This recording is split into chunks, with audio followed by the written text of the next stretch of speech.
Kejaksaan Tinggi Sumatera Utara menahan 2 tersangka terduga korupsi pemotongan dana BOS SMA, STMK, se-Kabupaten Batubara. Penyidik bidang Pitsus Kejaksaan Tinggi Sumatera Utara memperoleh barang bukti berupa uang tunai senilai 300 juta rupiah.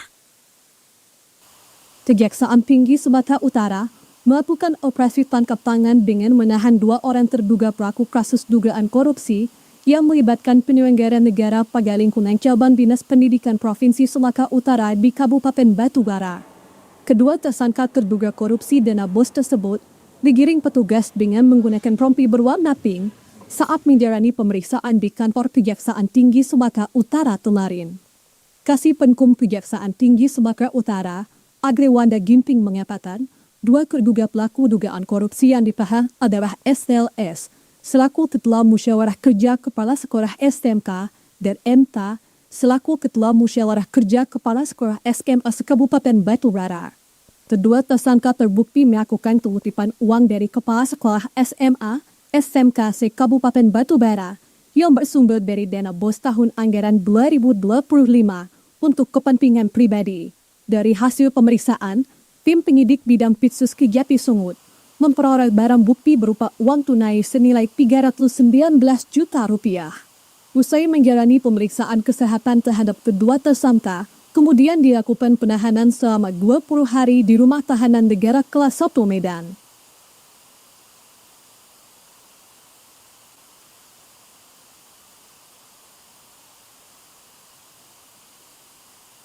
Memasuki pertengahan bulan Ramadan, tim gabungan yang terdiri dari Polisi dan Satpol PP Kota Sibolga melakukan razia di sejumlah penginapan dan warung yang menjual minuman tradisional tua. Beginilah kegiatan razia yang dilaksanakan tim gabungan Polri dan Satpol PP ke sejumlah penginapan dan warung yang menjual minuman tradisional tua di Kota Sibolga. Tampak satu persatu lokasi penginapan di Kota Sibolga didatangi tim gabungan. Kedatangan tim gabungan tersebut tak lain untuk memastikan apakah ada pasangan yang bukan suami istri menginap di lokasi penginapan tersebut, khususnya di bulan Ramadan ini. Selain menyasar ke tempat-tempat penginapan, tim gabungan juga mendatangi lokasi warung remang-remang yang menjajakan minuman seperti pulak. Usai menggelar razia ke sejumlah penginapan dan warung remang-remang, tim gabungan yang terdiri dari Polisi dan Satpol PP kemudian melakukan patroli keamanan di sejumlah kawasan di Kota Sibolga dengan tujuan untuk mencegah terjadi aksi tawuran dan aksi kriminalitas lainnya. Sekelompok massa mendatangi Mapolres Asahan terkait meninggalnya seorang remaja pria yang diduga menjadi korban kekerasan oknum polisi. Massa yang mengatasnamakan Gerakan Mahasiswa Kristen Indonesia bersama Solidaritas Masyarakat mendatangi Mapolres Asahan pada Rabu malam kemarin. Kedatangan mereka menggelar aksi doa bersama dengan menyalakan lilin sebagai bentuk meminta keadilan terkait tewasnya seorang remaja bernama Pandu Barata Siregar, remaja berusia 18 tahun, warga Kabupaten Simalungun itu, diduga tewas dianiaya oknum polisi usai diamankan lantaran dituding terlibat kumpulan remaja yang hendak balap liar di Jalan Desa Seilama, Kecamatan Simpang 4, Kabupaten Asahan pada Minggu kemarin. Kepala GMTI, Trishi Sikorus mengatakan, aksi tersebut dengan harapan Kapolres Asahan menindak tegas serta transparan dalam pengungkapan kasus terkait meninggal korban agar kejadian serupa tidak terulang kembali. Tujuannya agar Kapolres Asahan memberikan tindakan tegas bagi pelaku yang diduga oknum polisi yang melakukan dugaan tindak pidana penganiayaan terhadap korban yang meninggal dunia. Dan juga ini sebagai wujud kita agar keadilan benar-benar ditegakkan terhadap korban yang meninggal dunia tersebut. Sebelumnya, suasana duka menyelimuti kediaman korban. Harapan keluarga akan generasi emas remaja belasan tahun ini pun pupus seketika lantaran perjalanan panjang masa depan korban tuntas karena diduga dianiaya oknum polisi. Seorang kurir panggul diduga nekat menjadi kurir sabu di Labuhan Batu, Sumatera Utara. Ramparan tergiur upah yang akan didapatkan. Pelaku yang sempat membuang barang bukti sebelum ditangkap ini pun menangis saat paten diboyong ke Mapolres Labuhan Batu. Satres Narkoba Polres Labuhan Batu menggerebek sebuah gubuk yang dijadikan tempat transaksi narkoba jenis sabu. Seorang terduga pelaku dan barang bukti 5 paket plastik kip berisi sabu diamankan dari lokasi tepatnya di Desa Seisakat, Panai Hilir, Labuhan Batu, Sumatera Utara. Saat diamankan petugas, pelaku Ten alias Tio Priyono, 29 tahun, warga Rantau Prapap, Labuhan Batu ini sempat meronta-ronta dan menangis. Tonit Idik 2 Sapres Narkoba Polres Labuhan Batu, Ibdaris Nalsitungkir menyebut, dari pelaku diamankan 5 paket berisi 50 gram sabu yang akan diedarkan ke Silangkitan Labuhan Batu Selatan. Berdasarkan pengamatan, pada sebuah gubuk kami langsung melakukan penggerebekan dan menemukan seorang yang menguasai narkotika jenis sabu. Orang tersebut adalah inisial bernama Tio, warga Rantau Prapat. Jadi barang bukti yang kami amankan yaitu 5 paket diduga narkotika jenis sabu, lebih kurang sebanyak 50 gram. Sementara pelaku yang kesehariannya bekerja sebagai bongkar muat di pasar tradisional merasa menyesal atas perbuatannya dan dirinya mengaku akan mendapat upah Rp1.500.000 dari transaksi narkoba tersebut. Untuk mempertanggungjawabkan perbuatannya, pelaku dan barang bukti digerandang ke kantor Sapres Narkoba Polres Labuhan Batu guna dilakukan pemeriksaan lebih lanjut dan terancam kurungan di atas 5 tahun penjara.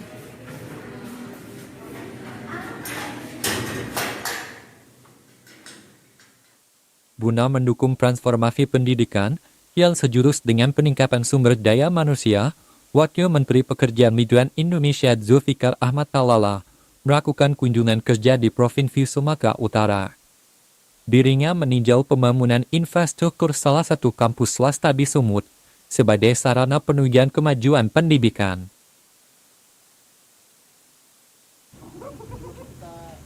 Wakil Menteri Pekerjaan Migran Indonesia Zulfikar Ahmad Talala melakukan kunjungan kerja spesifik ke Universitas Muhammadiyah Sumatera Utara untuk memastikan transformasi kemajuan pendidikan di Provinsi Sumatera Utara yang sesuai dengan aspek cita pemerintahan Presiden Prabowo Subianto dalam hal peningkatan taraf pendidikan, termasuk infrastruktur sebagai salah satu sarana penunjang dalam pendidikan, dan meninjau langsung proses pembangunan kampus terpadu keempat yang telah dimiliki salah satu kampus swasta terfavorit di Sumut ini di kawasan Desa Sempari, Kabupaten Deli Serdang. Zulfikar menegaskan bahwa pemerintah pusat akan berperan aktif dalam membantu proses pembangunan infrastruktur pendidikan yang diharapkan berimplikasi pada peningkatan sumber daya manusia Indonesia agar nantinya dapat bersaing di pasar kerja global, termasuk menjadi pekerja migran yang memiliki keahlian khusus. Pembangunan kampus terpadu keempat milik PUMSU ini juga nantinya akan menjadi lokasi arena Muktamar Muhammadiyah dengan berbagai fasilitas yang juga akan menjadi kiblat peradaban modern pendidikan tinggi di Sumatera Utara. Sangat mendasar pada persiapan infrastruktur, sarana dan prasarana pelaksanaan acara tersebut. Termasuk untuk bangun kampus ya, ini? Tentu. Tadi disampaikan seperti beberapa titik ada rencana pembangunan Rusunawa. Kita tahu persis kan pemerintah sekarang lewat Kementerian Perumahan dan Pemukiman Rakyat sedang menggencarkan program 3 juta rumah. Nah, kita berharap salah satu lokusnya itu ada di kampus 4 ini. Senada dengan Wakil Menteri, Rektor UMSU Abu Sani juga menekankan pentingnya kerjasama dan kolaborasi antara organisasi keagamaan yang memiliki konsentrasi di bidang pendidikan dengan pemerintah pusat untuk terwujudnya salah satu program utama Presiden Prabowo Subianto, yakni peningkatan sumber daya manusia, agar nantinya para generasi bangsa dapat bersaing dengan para pekerja mancanegara dan memiliki keahlian yang global. Saya yakin dengan tadi kolaborasi yang seperti tadi, mudah-mudahan tugas kami di wilayah, tugas kami di PUMSU tentu akan sesuai dengan rencana disusun oleh Pimpinan Pusat Muhammadiyah dalam rangka untuk menyiapkan fasilitas infrastruktur penyelenggaraan muktamar tahun 2027. Selain melakukan peninjauan pembangunan infrastruktur, Wakil Menteri Pekerjaan Migran Indonesia juga melakukan penanaman pohon sebagai dukungan lingkup pendidikan yang asli. Forkopimda dan instansi terkait melakukan sidak pasar menjelang 15 Hari Raya Idul Fitri 1446 Hijriah di Pasar Rakyat Serampah, Kabupaten Serdang Bedagai, terkait ketersediaan bahan pokok dan harga jual di pasaran masih relatif aman dan harga terjangkau. Sidak kebutuhan pokok dan harga jual di pasar ini dipimpin langsung Bupati Sergai Dharma Wijaya, didampingi Dandim 0204 di Esetko Alexandri, dan Wakapolres Serdang Bedagai, serta dan Ramil 10 Serampah Kapten MS Damanik bersama instansi terkait pada Sabtu pagi di Pasar Rakyat Serampah. Dari hasil sidak, terpantau harga kebutuhan pokok seperti beras medium lokal Rp13.000 per kilogram, don lokal Rp14.500 per kilogram, cabai rawit Rp32.000, cabai merah Rp24.000 per kilogram, tomat Rp9.000 per kilogram, bawang merah Rp33.000 per kilogram, bawang putih Rp40.000 per kilogram, sedangkan harga telur ayam Rp28.000 per kilogram.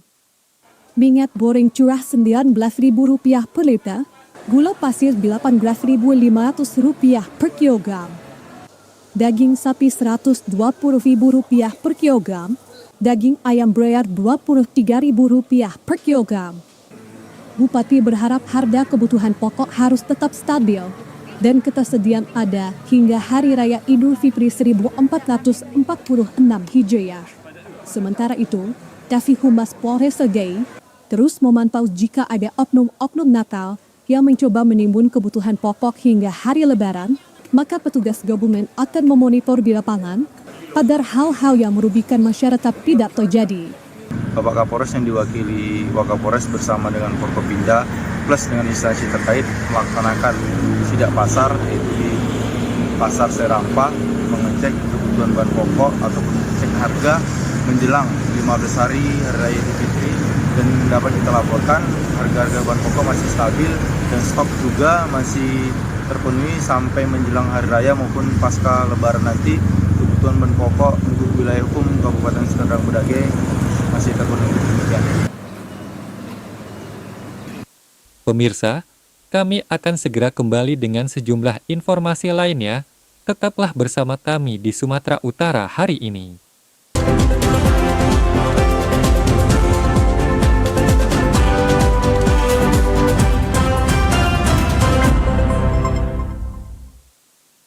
Pemirsa, berikut kami sampaikan informasi dalam segmen Serba-Serbi Ramadan.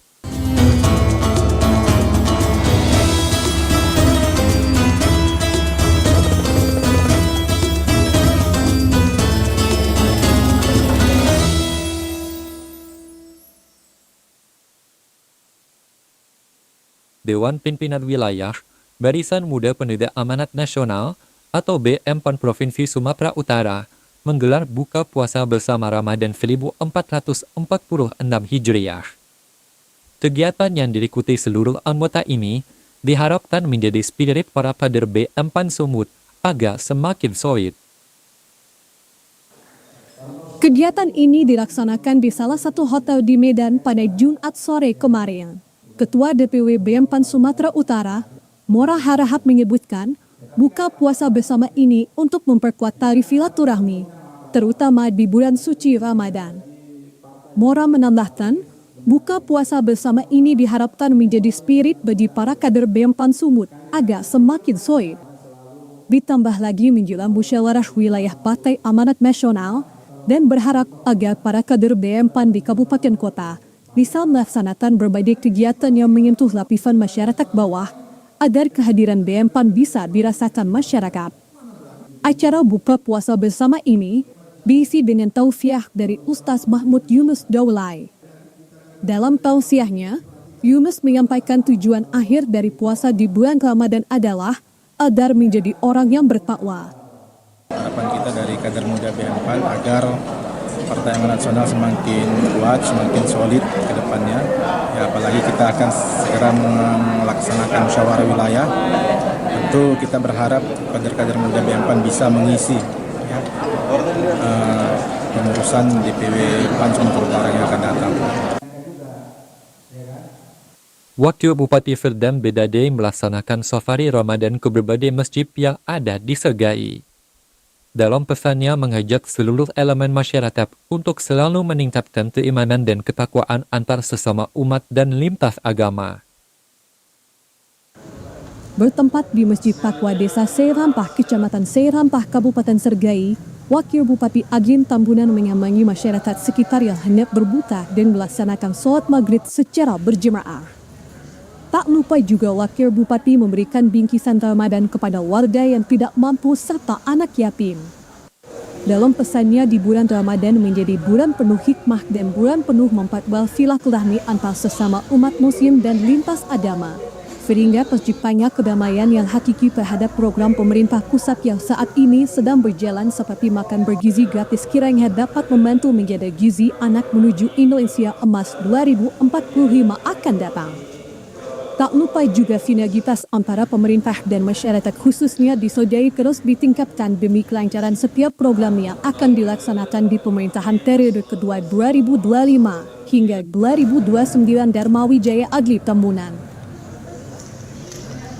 Rutin yang selalu dilaksanakan sejak bulan Ramadan. Dan kami memang mendorong agar kita bersama-sama membangun kabupaten yang religius, dengan masyarakat religius. Harapan kami safari Ramadan ini bisa memberikan dampak yang baik untuk masjidnya dan masyarakat sekitar.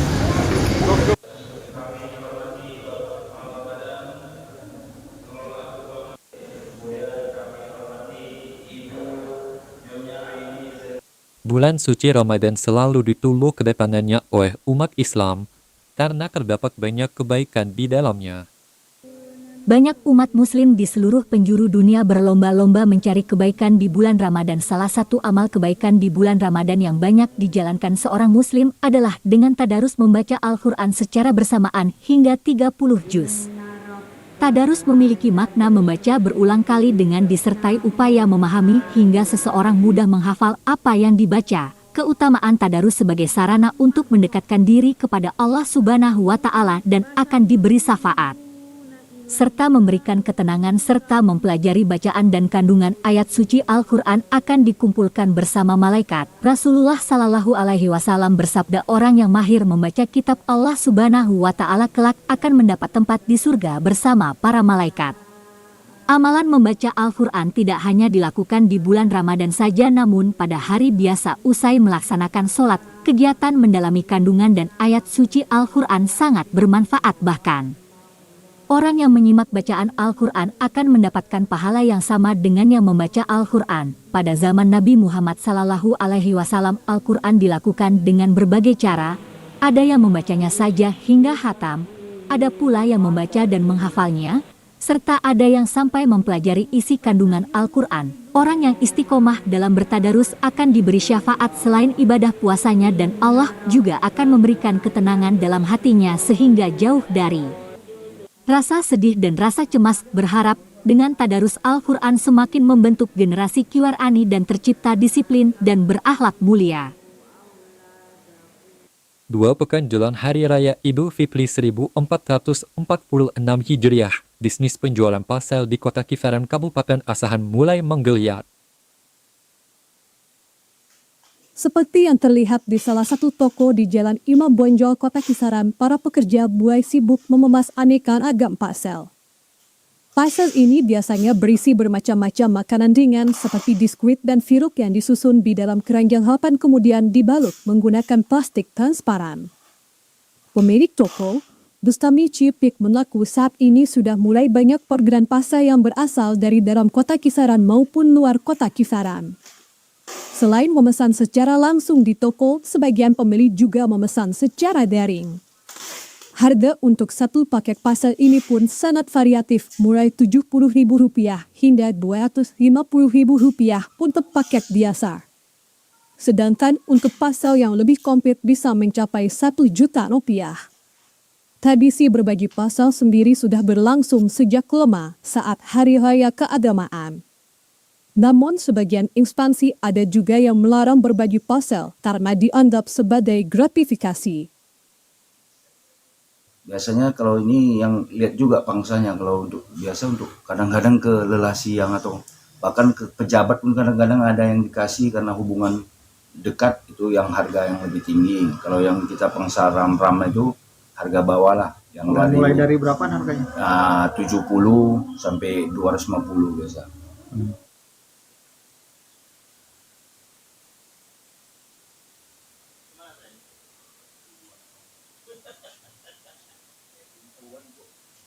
Harga sejumlah kebutuhan pokok di pasar MMTC Medan sangat stabil, kendati demikian, jumlah pembeli sangat jauh menurun. Pedagang mengaku, penurunan daya beli ini sudah berlangsung sejak awal bulan Ramadan. Adapun harga kebutuhan pokok yang dijual saat ini seperti harga cabai merah dijual dengan harga Rp20.000, di mana sebelumnya mencapai Rp65.000. Untuk harga bawang merah Rp32.000, sedangkan tomat Rp10.000 per kilogramnya. Berbeda dengan kentang yang mengalami kenaikan harga dari Rp12.000 menjadi Rp18.000 per kilogramnya. Sementara itu, untuk harga sayur mayur juga masih relatif stabil. Salah seorang pedagang di pasar MMTC Medan Nerli Sinaga mengatakan, meski harga kebutuhan pokok sangat stabil, namun penjualan jauh berkurang. Dikatakan, menurunnya penjualan kebutuhan pokok ini sudah terjadi sejak awal puasa yang lalu. Nerli menyebut, penjualan akan kembali meningkat 1 minggu menjelang Idul Fitri. Sebagai pedagang, ia berharap agar pasokan kebutuhan tetap tersedia dari sentra penghasil, sehingga harga-harga tidak mengalami kenaikan yang sangat tinggi. Harga cabai naik turun Kak, tapi kalau sekarang harga cabai per kilo 20.000, harga kentang 18.000 per kilo, terus harga tomat 10.000 per kilo, bawang sekilo 32 per kilo yang cantik. Sekarang lagi puasa orang, pembeli belum stabil, jadi kami harapkanlah yang jualan semoga cepat berubah lagi, agak naik sedikit nanti harga-harga normal. Untuk melayani pembeli, pedagang pasar MMTC Medan akan membuka dagangannya hingga malam hari. Pemirsa, kami akan segera kembali dengan sejumlah informasi lainnya. Tetaplah bersama kami di Sumatera Utara hari ini.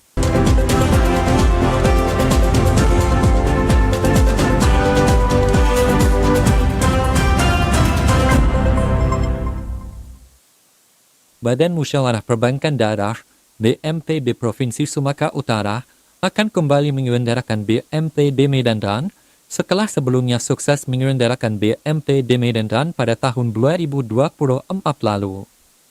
BMPD Medan Dan 2025 akan dilaksanakan pada Minggu, 13 Juli 2025 dengan venue utama di lapangan Benteng Kota Medan. Medan Dan selain sebagai legacy BMT di Provinsi Sumatera Utara kepada Kota Medan, dalam bentuk sebuah lomba lari tahunan berskala nasional, pelaksanaan BMPD Medan Dan juga didasari pada kontribusi dan dampak signifikan atas penyelenggaraan BMPD Medan Dan pada tahun sebelumnya, baik dari aspek ekonomi maupun pariwisata. Sejalan dengan hal tersebut, pelaksanaan kegiatan BMPD Medan Dan 2025 juga merupakan bentuk dukungan dari BMPD Sumatera Utara terkait program aspek jika pemerintah dalam pengembangan sumber daya manusia melalui bidang olahraga untuk menggali potensi atlet lari di tanah air. BMPD Medan Dan 2025 mengangkat tagline Run On, Stay Up dan Make Legacy. Run On berarti mengajak seluruh pelari dari seluruh Indonesia, khususnya Kota Medan dan sekitarnya, untuk terus berlari agar selalu bugar dan produktif. Pada press conference kemarin, hal baru dari BMPD Medan Dan 2025 adalah terdapat penambahan satu kategori yaitu Keep Dash yang dikhususkan untuk anak-anak. Secara total, terdapat 3 kategori pada event BMPD Medan Dan 2025, yaitu kategori 5K, 10K dan Keep Dash. Ketua BMPD Sumatera Utara, Bapak Rudi Brando Huta Barat dalam sambutannya menekankan bahwa event Medan Dan tidak hanya sekedar lomba lari tahunan yang digagas oleh komunitas perbankan, namun juga merupakan momentum untuk mendukung perekonomian dan pariwisata di Sumatera Utara, khususnya di Kota Medan. Sebagai memori yang indah tetapi memiliki bentuk peninggalan yang nyata atau social impact, dan para pelari juga dapat membuat sebuah legacy dengan cara memecahkan rekor waktu terbaik mereka atau mendapatkan podium juara. Kami berharap Bapak Ibu yang ada di sini kami untuk mendukung pelaksanaan acara ini, karena menurut saya acara ini bakalan besar, fun, dan akan meninggalkan legacy. Jadi mohon dukungannya agar acara ini bisa sukses, karena ini tidak saja bicara masalah Medan, tapi mendukung asta-cita Pak Prabowo, dan juga ini akan mendukung pariwisata di Medan dan Sumatera Utara. Sejalan dengan hal tersebut, Ketua PASI Sumatera Utara, David Luterorudis menyampaikan apresiasi dan dukungan penuh atas penyelenggaraan BMTB Medan Tahun 2025. Hal tersebut ditunjukkan melalui penyerahan surat rekomendasi kegiatan kepada Kepala BMTB Medan Tahun. Berikut informasi perakiraan cuaca di sejumlah daerah di Sumatera Utara dari Badan Meteorologi, Klimatologi dan Geofisika Wilayah 1 Medan berlaku pada hari Senin, 17 Maret 2025. Halo Sobat BMKG, senang sekali saya Fauziah Fitri Damanik, Perakirawan BBMKG Wilayah 1 akan memberikan informasi perakiraan cuaca untuk esok hari 17 Maret 2025 di wilayah Sumatera Utara. Pada pagi hari diperkirakan cerah berawan dan berpotensi hujan ringan hingga sedang di sebagian besar wilayah Sumatera Utara. Hujan sedang berpotensi terjadi di Padang Lawas. Pada siang hingga sore hari diperkirakan berpotensi hujan ringan hingga sedang hampir di seluruh wilayah Sumatera Utara. Pada malam hari diperkirakan berawan dan berpotensi hujan ringan hingga sedang di sebagian besar wilayah Sumatera Utara. Hujan sedang berpotensi terjadi di Mandailing Natal, Padang Lawas Utara, dan Tapanuli Selatan. Pada dini hari diperkirakan berawan dan berpotensi hujan ringan di sebagian besar Sumatera Utara. Hujan ringan berpotensi terjadi di Asahan, Batubara, Tanjung Balai, Labuan Batu Utara, Nias, Nias Barat, Nias Selatan, Nias Utara, dan sekitarnya. Suhu udara berkisar antara 14 sampai 33 derajat Celcius dengan kelembaban udara berkisar antara 75 sampai 100%. Angin bertiup dari utara hingga barat daya dengan kecepatan 4 sampai 8 km per jam. Terdapat 2 titik panas atau hotspot di wilayah Sumatera Utara pada pantauan tanggal 15 Maret 2025, yaitu di wilayah Langkat dan Kabupaten Serdang Bedagai. Diimbau kepada masyarakat agar tetap waspada terhadap potensi hujan dengan intensitas sedang hingga lebat yang dapat disertai kilat hingga petir serta angin kencang di wilayah pantai barat, pegunungan, lereng barat Sumatera Utara yang dapat mengakibatkan bencana hidrometeorologis seperti banjir dan tanah longsor. Demikianlah informasi yang dapat saya sampaikan, semoga bermanfaat dan terima kasih. Pemirsa, demikian Sumatera Utara hari ini. Seluruh kerabat kerja yang bertugas mengucapkan terima kasih atas perhatian Anda. TVRI, Media Pemersatu Bangsa. Selamat sore dan sampai jumpa.